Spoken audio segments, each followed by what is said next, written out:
Dear Esther, the gulls do not land here anymore. I've noticed that this year they seem to shun the place. Maybe it's the depletion of the fishing stock driving them away. Perhaps it's me. When he first landed here, Donnelly wrote that the herds were sickly and their shepherds the lowest of the miserable classes that populate these Hebridean islands. 300 years later, even they have departed.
When you were born, your mother told me, a hush fell over the delivery room. A great red birthmark covered the left side of your face. No one knew what to say, so you cried to fill the vacuum. I always admired you for that you cried to fill whatever vacuum you found. I began to manufacture vacuums just to enable you to deploy your talent. The birthmark faded by the time you were 6 and had gone completely by the time we met, but your fascination with the empty and its cure remained.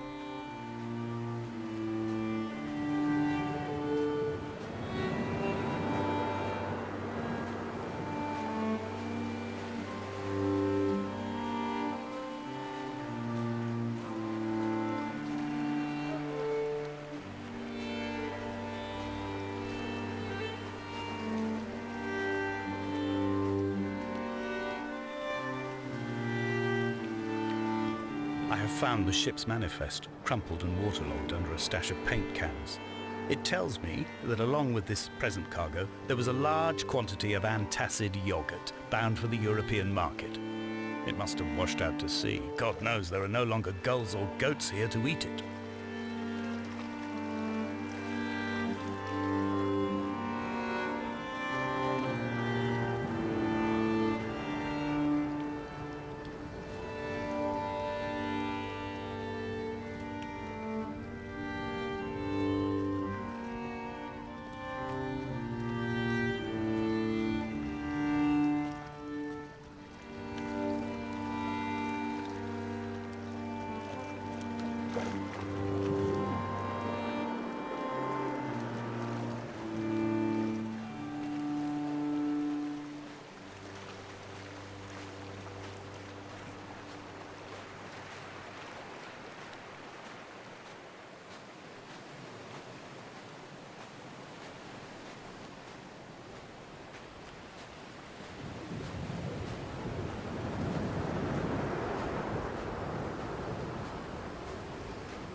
Donnelly reported the legend of the hermit, a holy man who sought solitude in its most pure form. Allegedly, he rode here from the mainland in a boat without a bottom, so all the creatures of the sea could rise at night to converse with him. How disappointed he must have been with their chatter. Perhaps now, when all that haunts the ocean is the rubbish dumped from the tankers, he'd find more peace. They say he threw his arms wide in a valley on the south side, and the cliff opened up to provide him shelter. They say he died of fever 116 years later. The shepherds left gifts for him at the mouth of the cave, but Donnelly records they never claimed to have seen him. I have visited the cave and I have left my gifts, but like them, I appear to be an unworthy subject of his solitude.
Donnelly's book had not been taken out from the library since 1974. I decided it would never be missed as I slipped it under my coat and avoided the librarian's gaze on the way out. If the subject matter is obscure, the writer's literary style is even more so. It is not the text of a stable or trustworthy reporter. Perhaps it is fitting that my only companion in these last days should be a stolen book written by a dying man.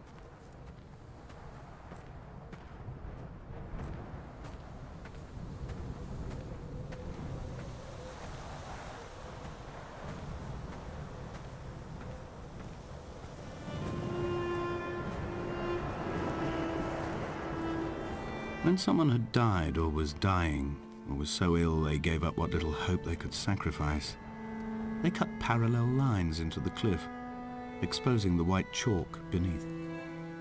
You could see them from the mainland or the fishing boats, and know to send aid or impose a cordon of protection, and wait a generation until whatever pestilence stalked the cliff paths died along with its hosts. My lines are just for this: to keep any would-be rescuers at bay. The infection is not simply of the flesh.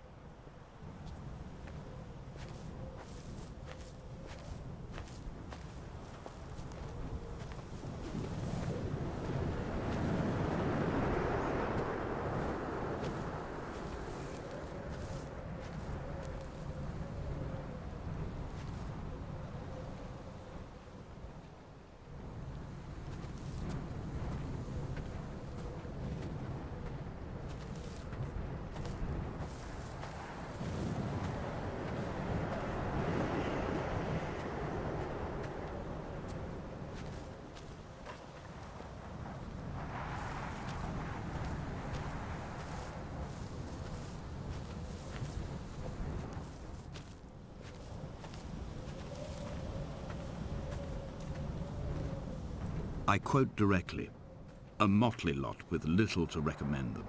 I have now spent 3 days in their company. That is, I fear, enough for any man not born amongst them. Despite their tedious inclination to quote scripture, they seem to me the most God-forsaken of all the inhabitants of the Outer Isles.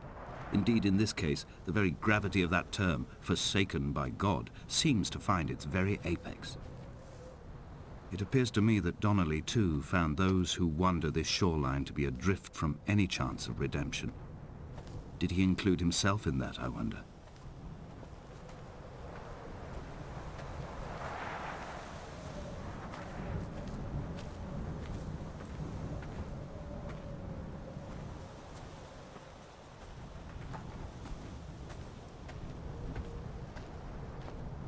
Dear Esther, I met Paul. I made my own little pilgrimage. My Damascus, a small semi-detached on the outskirts of Wolverhampton. We drank coffee in his kitchen and tried to connect to one another. Although he knew I hadn't come in search of an apology, reason or retribution, he still spiraled in panic, thrown high and lucid by his own dented bonnet.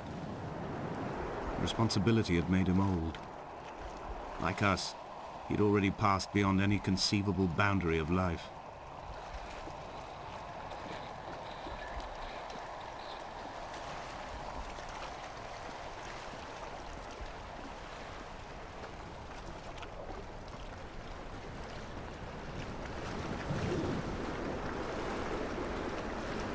This hermit, this seer, this distant historian of bones and old bread, where did he vanish to? Why, asked the farmers. Why, asked Jacobson. Why bother with your visions at all, if you're just to throw your arms up at the cliff and let it close in behind you and seal you into the belly of the island, a museum shut to all but the most devoted?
The vegetation here has fossilized from the roots up.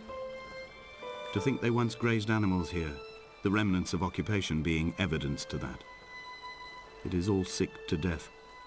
The water is too polluted for the fish, the sky is too thin for the birds, and the soil is cut with the bones of hermits and shepherds.